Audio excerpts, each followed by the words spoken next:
So this reasoning, I don't want to help them because it'll cause problems for the Jews. That's not right. When somebody's in trouble, you help them according to what they... One of the greatest stories ever told is the story of Jonah and the whale. Let's revisit the story and find out the full meaning and lesson and purpose of recording that story and making it part of the Torah.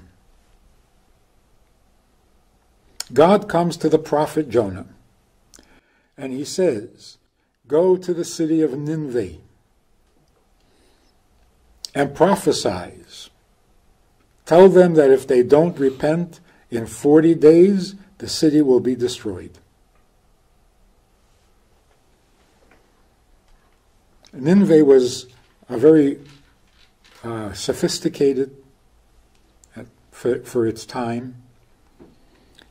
It was a large city, and it was advanced technologically. They had irrigation canals, very, very sophisticated. Next thing we know, Jonah is on a ship sailing off from Tarshish. Where is he going? What is he doing? What's happening? A storm breaks out, and the ship is floundering. The people cry out to their gods, to the different religions or whatever they were called back then, but it doesn't help. They throw their equipment overboard to lighten the load, and it doesn't help. And then they find Jonah sleeping below deck. And they say, what are you sleeping? Call out to your God. Pray. Do something. Like they say, don't rely on miracles. Pray. And then they say, who are you? Where are you from? Jonah says, I am an Ivri, which is the Hebrew origins for the word Hebrew. And I fear the God of heaven. And this storm is my fault. So if you want to save yourselves, throw me overboard. Throw me into the ocean. They ask God for forgiveness for what they're about to do, and they throw him overboard. And the storm abates. And they are so grateful they offer up sacrifices to the God of Israel. Meanwhile, God arranges for a large fish to swallow Jonah. And Jonah is in the bowels of this fish for 3 days. There was actually a story years ago about a teenager who was swallowed by a whale. Someplace in Sweden, off of Sweden. And I don't remember how long it was, but the fish spit him out. And of course they rushed him off to the hospital. The only lasting ill effects was that he lost his pigmentation. The acids in the fish's stomach took all the pigmentation, and he was completely pale and white. Anyway, the fish spits Jonah out, and Jonah goes to Nineveh to deliver the prophecy. He comes there and he says to the people, if you don't repent within 40 days, Nineveh is finished. The king proclaimed a fast. Everyone should fast, including the animals. And everyone should change their ways and become good and do what's right in the eyes of God. And the city was saved. Jonah is severely uncomfortable. very stressed about the whole thing. And God says to him, with the number of people, the population of Nineveh, and their cattle, people who don't know right from left, up from down, should I not have compassion on them? That's the end of the story. Now let's figure out what in the world was going on. So just to give you a little background, at the crossing of the sea, when the Jews were leaving Egypt, all the Egyptians drowned. Their chariots, their horses, their riders, they all drowned. All but one. One Egyptian survived that whole event, and that was Pharaoh. Pharaoh himself.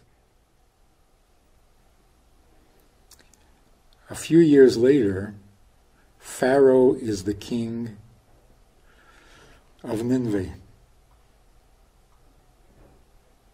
He was saved because God wanted him to spread the story. He was the eyewitness. So he spent his life telling the story to all the nations that he visited, and he became the king of Nineveh. I'll tell you why that's relevant. God tells Jonah, deliver this prophecy. Jonah knew that when he delivers the prophecy, the people will repent. And that distressed him terribly. Because Jews had sinned, and they had had prophets warning them, and they didn't listen. Now, the non-Jewish city of Nineveh is going to repent after one prophecy from one prophet. How is that going to make the Jews look? So Jonah figured, I can't do this to my people. But if I don't deliver the prophecy, I will lose my prophecy. I will no longer be a prophet, and I will be punishable by death. The prophet who does not deliver a prophecy is punishable by death. And Jonah said, well, so be it. I can't do something that might harm the Jewish people. So he gets on a ship. Now where is he going? He's trying to run away from God? No, he's trying to leave Israel, because outside of the land of Israel there is no prophecy. So he is surrendering, he's giving up his role as a prophet. He will no longer receive any prophecies, and he'll probably die for not delivering this message. Now he's on the ship and there's a storm. Everybody's praying, everybody's crying, screaming, panicking. He's sleeping. He figures, okay, here we go. I'm doomed. When they come and they say to him, how come you're not praying? He says, I am an Ivri. It's interesting that the word Hebrew, the English word or Latin word Hebrew, in the original Hebrew, also has the meaning of crossing over, because Avraham was called the Ivri, because he was from the other side of the river. So Ivri means the other side. When the Jews crossed the sea during the splitting of the sea, that was called crossing over. So when they said to Jonah, how come you're not crying and praying? He said, me? I'm from those people who crossed through the seas. Seas don't scare me. We walk through seas. So, no, I'm not panicking about the storm and about the ocean. I might die, but that's because I sinned, not because of the water. Water doesn't scare me. God scares me. I am afraid of God, not of water. So he says, throw me overboard. No sense for you to suffer from my sins. So they throw him overboard. Now God appreciates Jonah's devotion to his people. That makes him a real leader of his people. So God does not kill him. God saves him and says, come on, it's not too late. You can still deliver the prophecy. So Jonah goes to deliver the prophecy. But then he is so dismayed at what he had done. God assures him that it will never be held against the Jews. How did Jonah know for sure that the people of Nineveh are going to repent? He knew who the king was. The king was Pharaoh. He was not going to mess with God again. So if the prophecy said, repent or else, of course he's going to repent. And he'll get everybody to repent with him. He told them the story. He told them, I am Pharaoh. And I was spared for only one reason, to tell you not to mess with God. So they all repented. But Jonah was very distressed. So God said to him, and this is the main punchline of the story. It's not about whales swallowing people. The punchline of the story is, God explained something to Jonah that we need to know. God said, how could I not have compassion over such a large number of people and their cattle when they don't even know up from down, they don't know right from wrong? How can I not have compassion on them?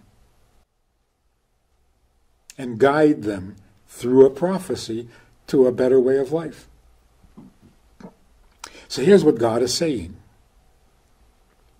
You're running away, you don't want to deliver the prophecy because it'll reflect badly on the Jewish people. I appreciate that. And I promise you that it will not be held against the people. But in the name of justice, when people are innocent of their sins because of ignorance, and yet their sin will bring devastation to them, how are we supposed to rightfully, justly, how are we supposed to think? How will this affect another people in the future? That's not justice. Look at the people themselves and judge them for who they are. That's called pursuing justice.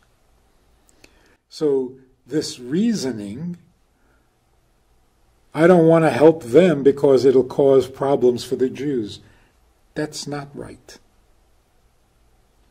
When somebody's in trouble, you help them according to what they deserve, not bringing in other considerations that are irrelevant to them. So do the right thing in each case. First, make sure that they don't suffer because they really don't know what they're doing.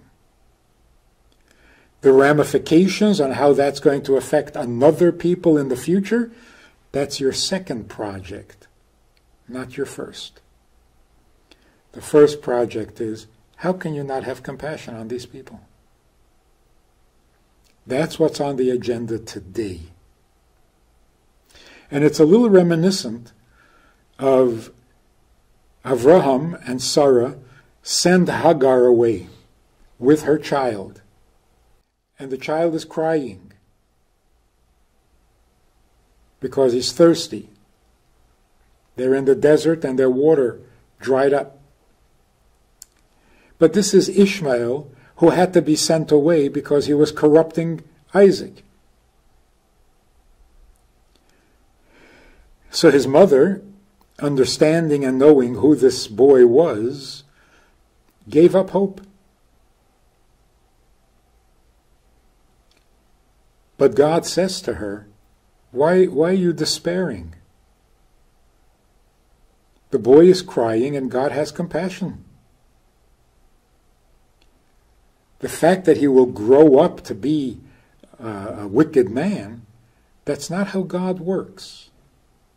God deals with what is there on the ground at the moment. He's a child, he's innocent, and therefore God will provide water for him. What's going to happen when he grows up? We'll deal with it when the time comes. Same thing here. God is telling Jonah, look at what's in front of you. First things first. Pursue the justice that is appropriate for the time, for the place, and for the people. Then we'll worry about the future ramifications. So we read this entire story on Yom Kippur. Why? Because we're sitting there in synagogue on Yom Kippur thinking, I'm trying to repent, I'll be good, I won't do that again. And another thing, I probably will. I'll probably do it again. So my repenting is meaningless. It's shallow, it's hypocritical, it's not sincere. The story comes and says, that's not how God looks at it. You are in the synagogue. You're asking for forgiveness. You want to stop sinning. God judges you for what he sees right now. What's going to be in the future? We'll deal with that when the time comes. But today, you are forgiven. Mostly because you don't know right from wrong. You don't know up from down, so can't really consider you guilty.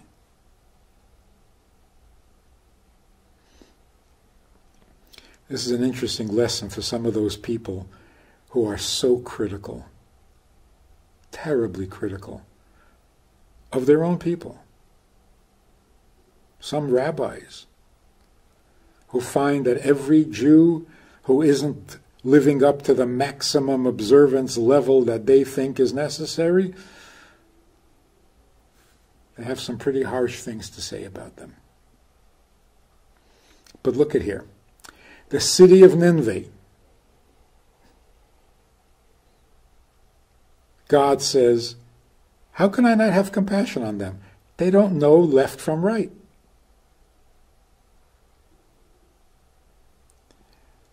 These rabbis or people, here we're talking about your own people who don't know left from right.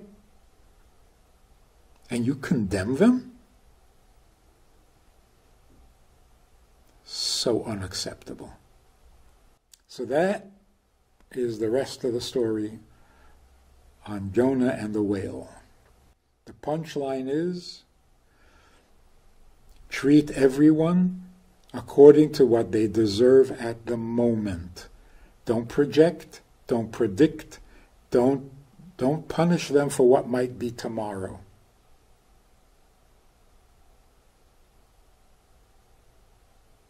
It's an important lesson. We have a Sunday night program for VIPs that you might be interested in. It's informal, it's questions and answers, it's conversation. It's really relaxed, it's really pleasant, enjoyable, informative, and kind of community-like. It's a Sunday night program. There's a Wednesday morning program for the VIPs, and there's a Wednesday night program. All of it just conversation, casual, laid back, unscripted. So join us. Take a look. Click the link below and see which of the three suits you best, and join us for some enjoyable conversation.